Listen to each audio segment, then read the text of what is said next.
You guys, I just rewatched Ant-Man and the Wasp: Quantumania, and still sucks. Still sucks. Now I know what you're thinking. Why would you torture yourself like that again?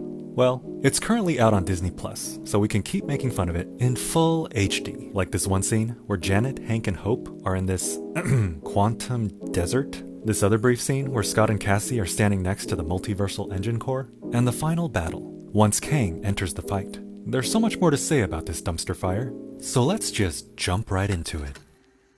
As we start on this shot, the camera moves up and we see that the ground extends all the way into the sky. I get what they were trying to do here. It's the same concept as the space station in Elysium or Interstellar, where we get a trippy, infinite landscape feeling, but here, it just doesn't work. First, it's a desert, which is visually boring. Second, it's way too in focus when we compare it to what's in the foreground. Third, the color of this guy is way too red and orange compared to what's behind him. And finally, this random lens flare barely moves considering how much the camera is traveling. Later on, when we end up in Kang City, we see the same concept again. And while this looks cooler here than a desert, it started making me wonder, who the hell lives in all these buildings? Do Kang's henchmen all go home after a long day of work and take off their stupid fishbowl helmets and put away their knockoff Star-Lord blaster guns?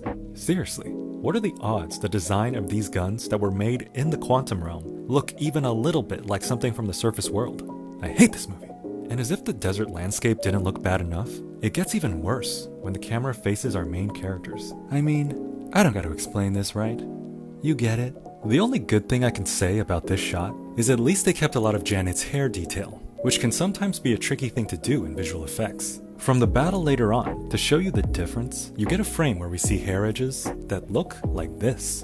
Yojin Tora, Delia Dietzkald. She wants your ponytail for her collection. I noticed that they fixed this for the final release on Disney Plus, but the fact that we ended up with this version in the theaters tells you a lot about how this movie was managed. And then we get to this shot.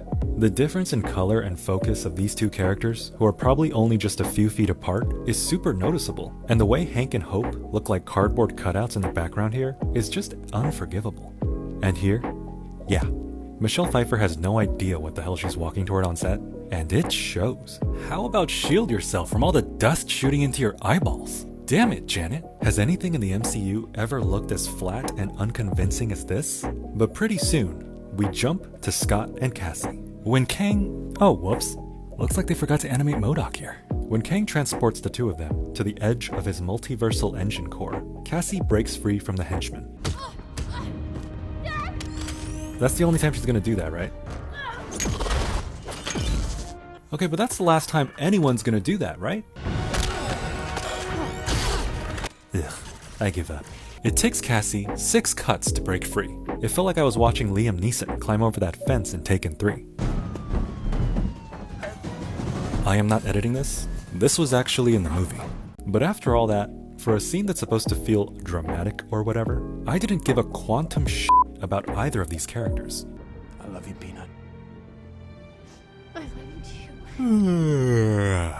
If they did a better job of setting up who Scott was, or who Cassie was, or who anyone around them were supposed to be, then later in the movie, when he's being overwhelmed by Kang's army and all the freedom fighters come to the rescue, might have been more meaningful. Where have I seen this concept before? Ah, right, yes, of course. And, oh yeah, there was that too. And, what? Right, where it all started. Come on, Hollywood, get some new ideas. And before we leave this part, I really want to point out how much I hate the composition of this shot. What am I supposed to be looking at here? You got MODOK's blurry outline taking up a third of the frame on the right. The two henchmen on the left are obscuring Cassie running out after Scott, which I'm guessing is supposed to be an important thing to see. And then the three of them are completely blocking Kang, who's such a main player of this part of the story. And visually, everything is so dark and blurs together that I feel like I have glaucoma.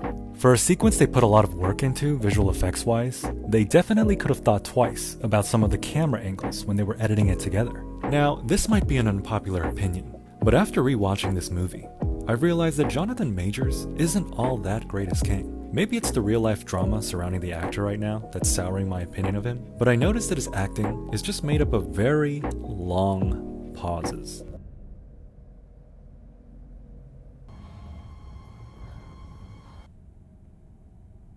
If this is what it takes to be an actor, I can be an actor. When it comes time for the final battle and Kang floats down and starts vaporizing people, it was a little underwhelming. When characters I haven't met and don't care about just poof out of existence in a couple frames, there's no time to process the seriousness of the situation. I always remember this one part in War of the Worlds, where the alien tripods zap this one lady and her face turns into this grotesque dust cloud.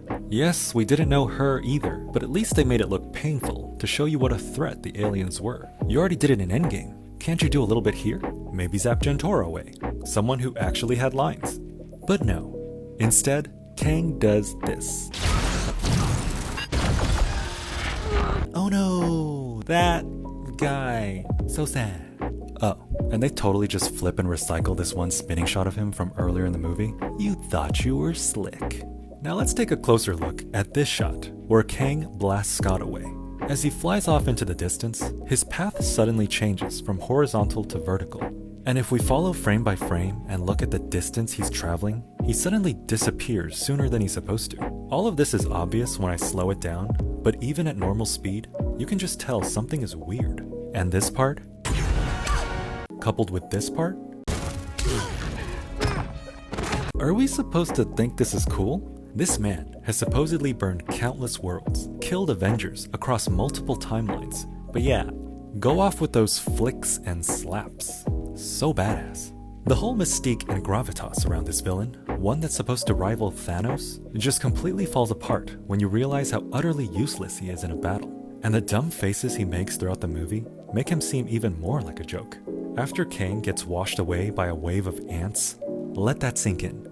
Friggin' ants. Oh, by the way, I love how these three flames are completely unaffected by this tsunami of giant ants. Come on, guys. Let's talk about Post Malone standing in the background here. This man is even blurrier than what's behind him. How does that make any sense? Up there. Above this? Earth. It's a Big different Earth. universe. Or this is the Earth, same but it's very universe, small but it's Earth right bigger. here. I get Oh big. my gosh, shrink, shut up, you know, you but I wrote a two. book. In every corner of the movie, you can tell they took shortcuts, even with the mid-credits. In the first Ant-Man, we flew through these blood orange, abstract 3D shapes. In the second one, we had these crazy inventive miniature models. And finally, in the third one, we just get this flat, generic stock footage that some intern probably bought online on their lunch break. This was the final straw for me in the theater when the lights came on. That cemented my belief that this was the laziest installment of the Ant-Man trilogy, the most underwhelming movie of Phase 4, and the least interesting offering in the entire MCU.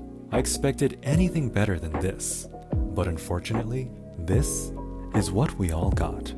Anyway, thank you for listening to me ramble. Hey, subscribe if you enjoyed, and I'll see you in the next video.